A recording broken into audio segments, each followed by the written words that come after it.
नमस्ते दोस्तों, आपका हमारे चैनल फन फैक्ट में एक बार फिर स्वागत है। आज हम बात करेंगे कैसे पाकिस्तान हर जगह अपनी बेइज्जती करवाने में माहिर है और फोटो खिंचवाकर दुनिया को दिखाता है कि वो कुछ कर रहा है। पहलगाम हमले के बाद भारत और पाकिस्तान के बीच तनाव चरम पर है और पाकिस्तान ने भारत की नकल करके अपने नेताओं को दुनिया भर में भेजना स्टार्ट कर, लेकिन हर जगह उसे मूंगी खानी पड़ रही है, खासकर अमेरिका में, जहां सांसद ब्रैड सरमन ने दो टूक कहा है, पाकिस्तान सुनो, IMF, UN and ADB Asia development bank से चंदा मिलने का मतलब ये नहीं है कि हम तुम्हारे साथ हैं। डॉक्टर शकील अफरीदी को जेल से रिहा करो, जैसे मोहम्मद को खत्म करो और अपने यहाँ अल्पसंख्यकों के साथ जो जुल्म हो रहा है उसको बंद करो। दूसरी तरफ भारत के प्रतिनिधि मंडल को अमेरिका ने सराहा है। तो चलिए इस टॉपिक के बारे में आपसे पूरा डिस्कस करेंगे, कैसे भारत ने बाजी मारी है और इस ऑपरेशन सिंदूर में कौन अमेरिका की नज़र में अच्छा है। दोस्तों, जैसे कि आपने कई बार ट्रम्प के बयान सुने होंगे, जिसके कारण आपको ये भी लग रहा होगा कि अमेरिका अब इंडिया के सपोर्ट पे नहीं है, लेकिन आपको मैं ये बता दूं, इससे पहले जब मैंने वीडियो बनाया था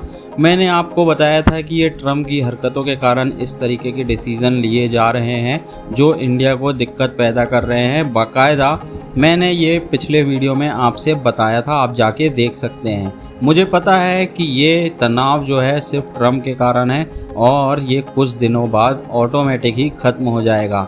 जिस तरीके से देख रहे हैं आप, ट्रम्प हर किसी के लिए दिक्कत पैदा कर रहे हैं, पहले चाइना, फिर यूरोप, कनाडा, इंडिया एंड अब एलन मस्क के साथ जो उनके घनिष्ठ मित्र थे, सरकार जिन्होंने उन्हें जितवाने में बहुत ही मदद की, उनके साथ ही अब उनकी लड़ाई स्टार्ट है। तो इसमें गलती किसकी है, अमेरिका की या ट्रम्प की, वो साफ नज़र आने लगा है।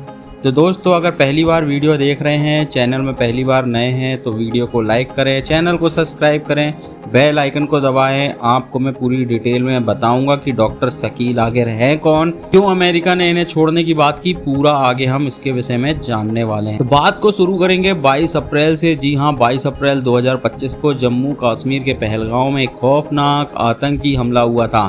5 आतंकियों ने 22 रन वैली में 26 लोगों को गोली मार दी थी, जिसमें ज्यादातर पर्यटक थे। भारत ने इसका जिम्मेदार पाकिस्तान समर्पित आतंकी संगठन द रेजिस्टेंस फोर्स TRF को ठहराया था, जो लश्कर तैयबा का ही हिस्सा है।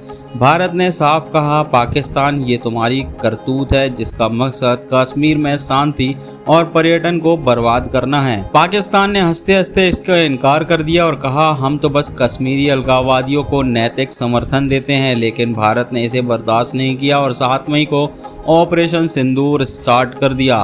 भारत का ऑपरेशन सिंदूर पाकिस्तान और पाकिस्तान प्रशासित कश्मीर में आतंकी ठिकानों पर मिसाइल और ड्रोन हमले थे।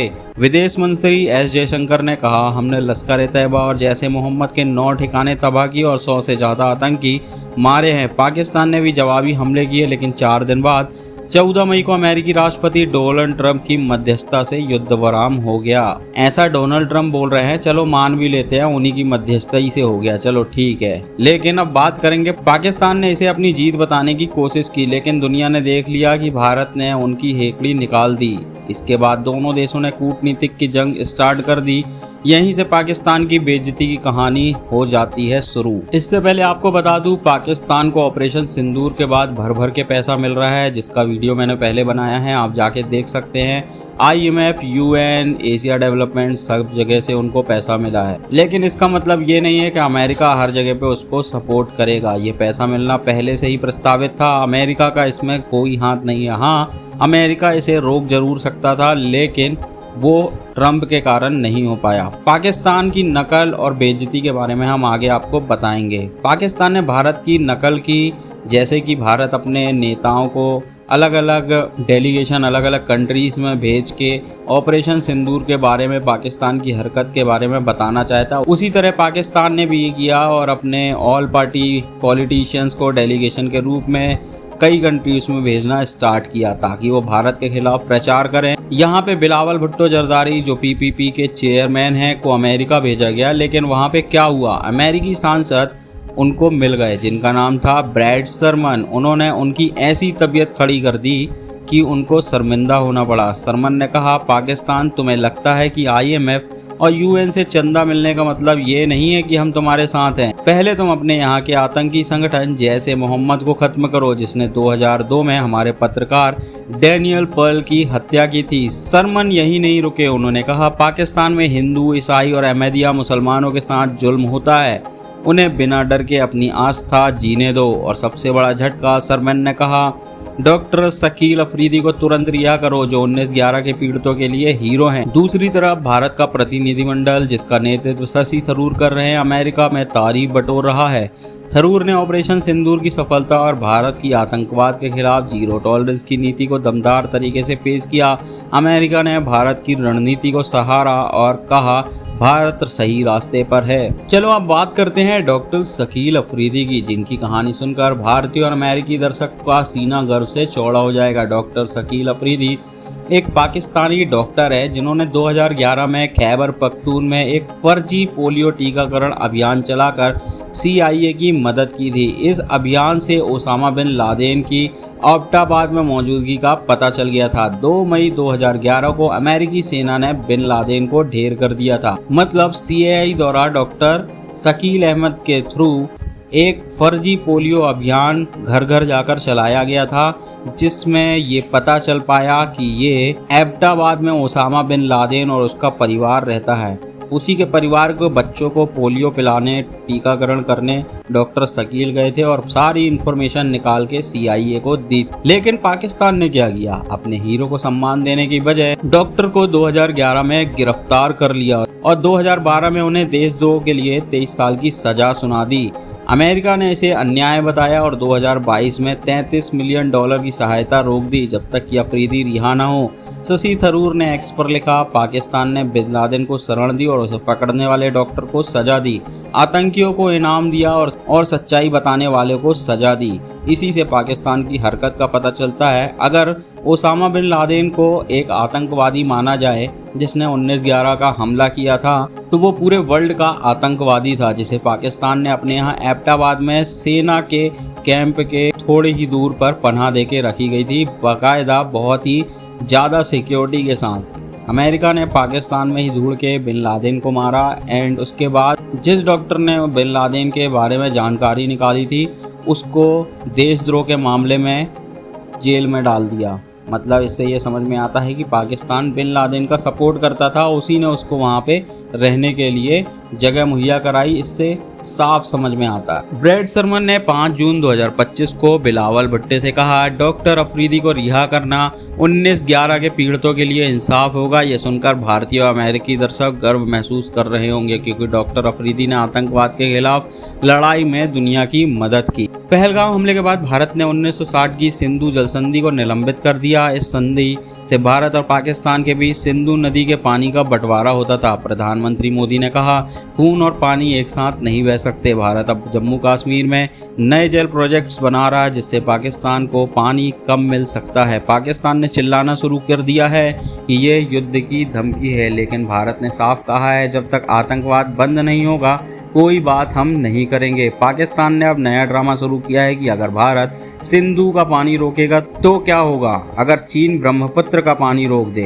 असम के मुख्यमंत्री हेमंत बिस्वा शर्मा ने इसे बकवास बताया है और कहा है ब्रह्मपुत्र का 65% पानी भारत में बारिश से आता है, चीन कुछ भी करे हमें फर्क नहीं पड़ता है। चीन ने भी इस तनाव में तटस्थ रुख अपनाया है और कोई कदम नहीं उठाया। हालांकि एक बयान ब्रह्मपुत्र का चीन की तरफ से जरूर आया था।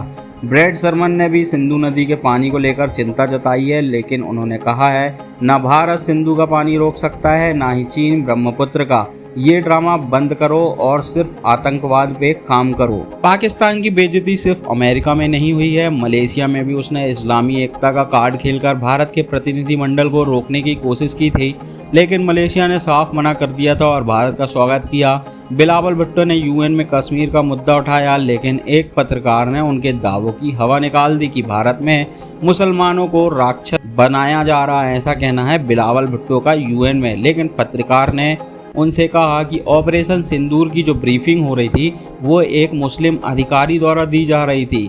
पाकिस्तान के विदेश मंत्री इसक डार ने भी कहा हम बातचीत के लिए तैयार हैं लेकिन बेताब नहीं हैं। लेकिन भारत ने जवाब में दिया है कि हम बातचीत को तैयार हैं, लेकिन पहले आपको कश्मीर से सेना हटानी पड़ेगी और सिर्फ पाकिस्तान अधिकृत पाकिस्तान को वापस देने की बात करेंगे। भारत ने 7 प्रतिनिधिमंडल 30 से ज्यादा देशों में भेजे हैं, जिसमें बीजेपी, कांग्रेस, सीपीएम, टीएमसी जैसे दलों के नेता शामिल हैं। शशि थरूर ने कोलंबिया, ब्राजील और अमेरिका में भारत की आतंक विरोधी नीति को दमदार तरीके से पेश किया।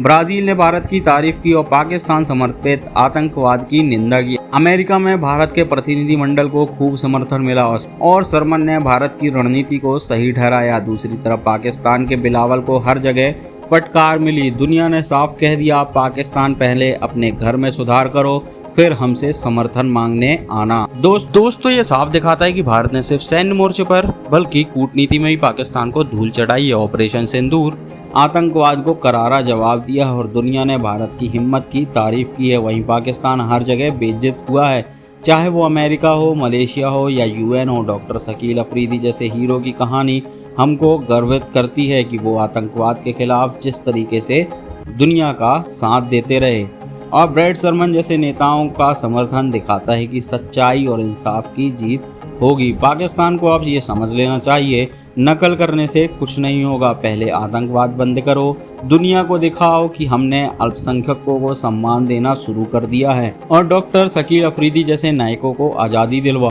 तो दोस्तों, आपको क्या लगता है, क्या पाकिस्तान अपनी हरकतों से बाज आएगा? कमेंट में ज़रूर बताएं। इस वीडियो को लाइक करें, शेयर करें, सब्सक्राइब करें, बेल आइकन दबाएं ताकि ऐसे मज़ेदार वीडियो आपको नोटिफिकेशन में जल्द मिल जाएं।